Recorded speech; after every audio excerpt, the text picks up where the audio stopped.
Voilà, donc l'ongle à nouveau catalysé avec la seconde couche de gel, on ne dégraisse toujours pas. Alors pour cette étape, donc là on va appliquer une couche de gel un peu plus épaisse, c'est ce qu'on appelle la construction. Donc certains font un bombé, moi je n'en fais pas parce que simplement je ne sais pas super bien faire. Donc j'essaye de passer une couche de gel plutôt épaisse, plus épaisse que les autres afin de consolider ma pose. Donc on peut le faire avec le gel monophase toujours, mais moi je préfère utiliser un gel de construction qui est plus épais. Donc c'est un gel de construction que j'ai acheté sur le site Ongle 24. Donc on voit bien que le gel est beaucoup plus épais que l'autre et a beaucoup moins tendance à couler. Alors, on prend une quantité de gel un petit peu plus grosse que tout à l'heure. Donc l'ongle n'est toujours pas dégraissé, je le rappelle. Et on va appliquer, toujours pareil, en faisant bien attention de ne pas toucher les cuticules, notre couche de gel plus épaisse. En faisant en sorte que ce soit toujours fin sur le bord libre. Donc le bombé, voilà, normalement il faut le placer à peu près par là. Moi je sais pas super bien faire, donc je vous montrerai pas ça. J'essaye de faire une couche de gel un peu plus épaisse en consolidant donc la zone de stress. La zone de stress, c'est la zone qui blanchit quand vous appuyez, voilà, quand vous appuyez sur le bord de votre ongle, il y a une zone qui blanchit. On le voit bien là. Et bien c'est celle-là, la zone de stress. C'est là qu'il faut renforcer. Donc on regarde l'ongle de profil, on essaye de faire en sorte que la forme soit correcte. Et si c'est pas parfait, c'est pas très grave, on rattrapera au limage.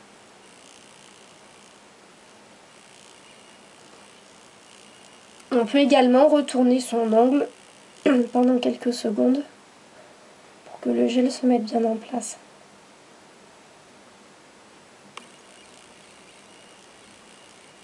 Bon, ça a l'air à peu près correct. Et on catalyse toujours 2 minutes.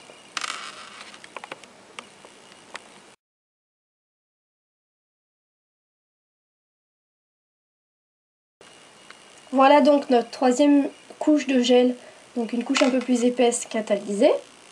Alors là par contre on dégraisse.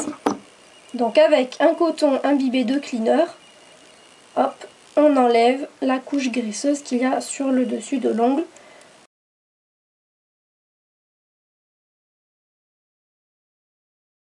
Et voilà. Et on repart avec le gel masque. Donc le gel masque, c'est un gel de la couleur naturelle de l'ongle. On remet pas de primeur, c'est pas utile. Et on l'applique comme les autres gels. On peut l'appliquer sur tout l'ongle ou simplement sur la partie qui sera visible en dehors de la French. Donc.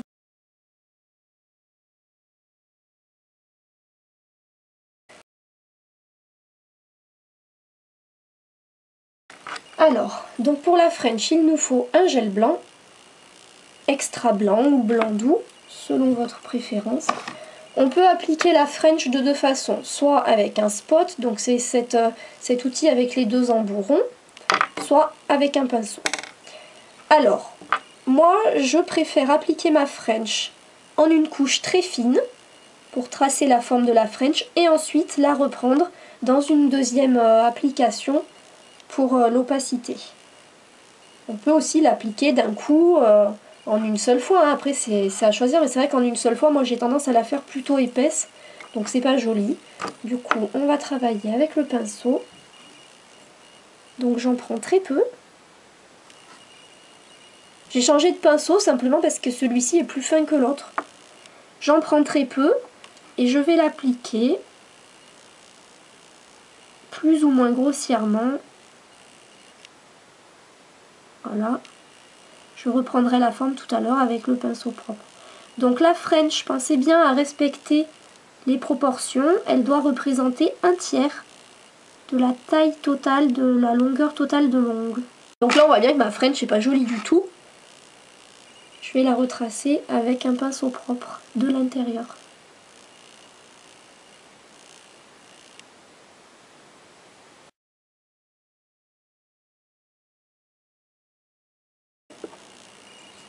Donc je vérifie que mon gel a durci, c'est bon. Et là, je vais passer donc ma seconde couche de gel blanc de façon à ce que ce soit bien opaque. Donc de la même façon, hein, je l'applique comme ça au pinceau, comme si c'était du vernis ou de la peinture. On va bien sur les côtés.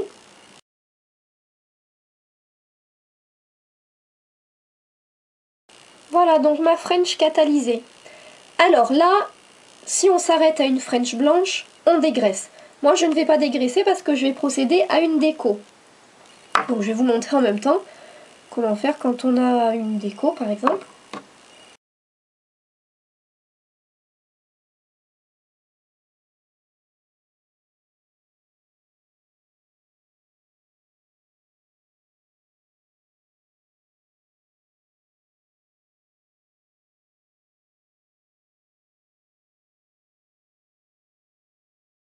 Alors l'ongle a été donc catalysé avec le bout rose et là on va dégraisser. On dégraisse l'ongle et on va procéder à l'application de la peinture ou du liner. Donc on dépolit avec un bloc blanc en faisant attention que ça n'enlève pas le gel rose qu'on vient de mettre. S'il est un petit peu épais avec votre bloc blanc, c'est l'occasion d'égaliser la surface. Et on va donc appliquer la peinture pour un effet zébré. Donc c'est la peinture toujours de Nail Angel que j'ai trouvé super aussi, parce qu'on n'a pas besoin d'utiliser d'eau, elle a une viscosité vraiment bien.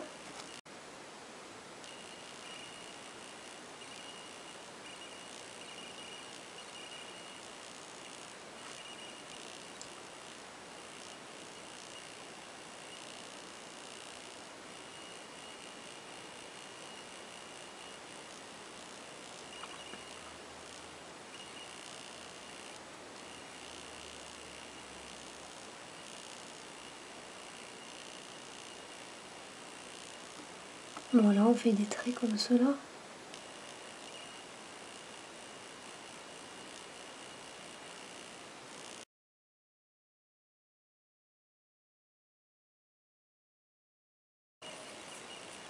Donc pour faire adhérer les décos, les grosses paillettes, l'idéal c'est de mettre une couche fine de gel, monophase ou n'importe, hein, transparent.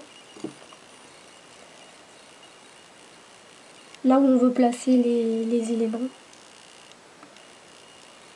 Quoique là, je vais mettre ma couche de gel par-dessus ma déco.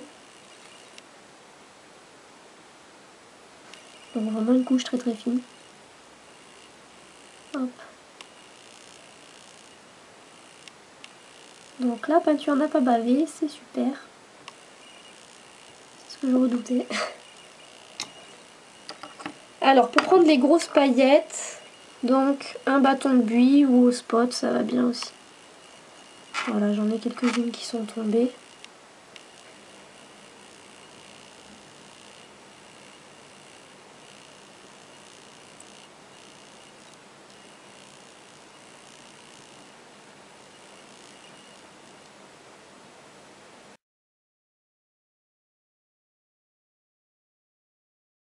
Donc on ne dégraisse toujours pas.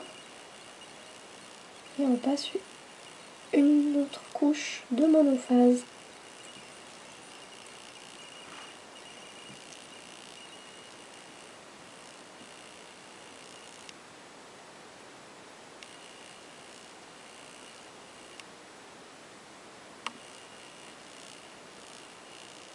Et là donc comme on ne va pas relimer l'ongle, on pense bien à border l'ongle.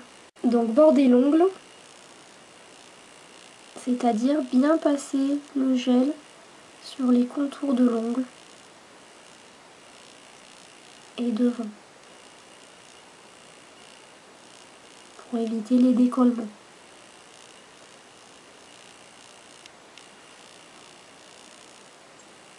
Une fois que c'est fait, on catalyse 2 minutes. Voilà, donc on a catalysé la dernière couche de gel. On peut la dégraisser avec un coton et du cleaner. Et on termine par l'application d'un sealer, donc en couche très très fine.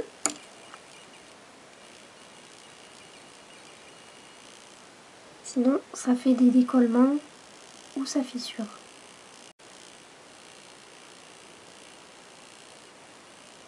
Donc on ne touche pas les peaux.